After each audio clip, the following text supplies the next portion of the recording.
హైదరాబాద్ లో నార్సింగ్ లో ఒక దారుణ ఘటన చోటు చేసుకుంది. ఒక బాలికపై 5గురు యువకులు సామూహిక అత్యాచారానికి పాల్పడిన ఘటన చోటు చేసుకుంది.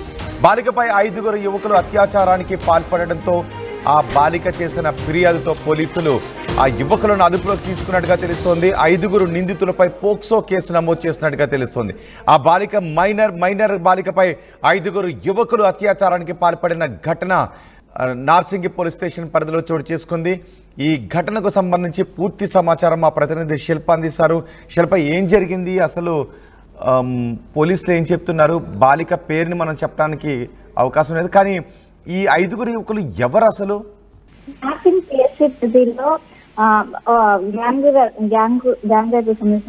ఘటన ఆలస్యంగా వెలుగులోకి వచ్చింది.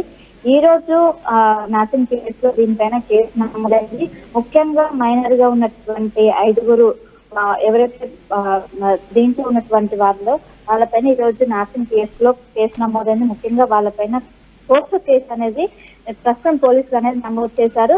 ఏదైతే బాధితుల ఫిర్యాదు మేరకు వెంటనే పోలీసులు కేసు నమోదు చేశారు. కేసు నమోదు చేసిన అనంతరం అక్కడ ఉన్నటువంటి కెమెరాస్ కావచ్చు అన్నింటిని ఇన్స్పెక్ట్ చేసిన అనంతరం 5గురు నిందితులను అదుపులోకి తీసుకున్నారు. వాళ్ళపైన ఇప్పుడు ప్రస్తుతం పోక్సో కేసు అనేది నమోదైంది. కానీ 5గురు యువకులు కలిసి వాళ్ళని సామూహిక అత్యాచారం చేసినట్లు కూడా తెలుస్తుంది.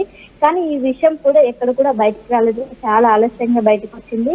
సో మొత్తంగా దీనిపైన పోలీసులు చాలా సీరియస్ గా ఉన్నారు. ఎందుకంటే ఒకవైపు హైదర్ షా కోర్ట్ అని కొంచెం ఈ ఏరియా అనేది చాలా ఎక్కువగా మంది జనాలు కూడా ఉంటారు. అలాంటి పరిస్థితిలోనే ఈ విధంగా తిప్పడం ఏ విధంగాని ఇప్పటికే పోలీసులు కూడా దీనిపైన కేసు నమోదు చేసి ఇప్పుడు వెరిఫై చేస్తున్నారు. మైనర్ బాలికపై 5గురు యువకులు అత్యాచారానికి పాల్పడ్డారు అంటే అది మామూలు విషయం కాదు. అసలు ఈ ఘటన ఎలా వెలుగులోకి వచ్చింది?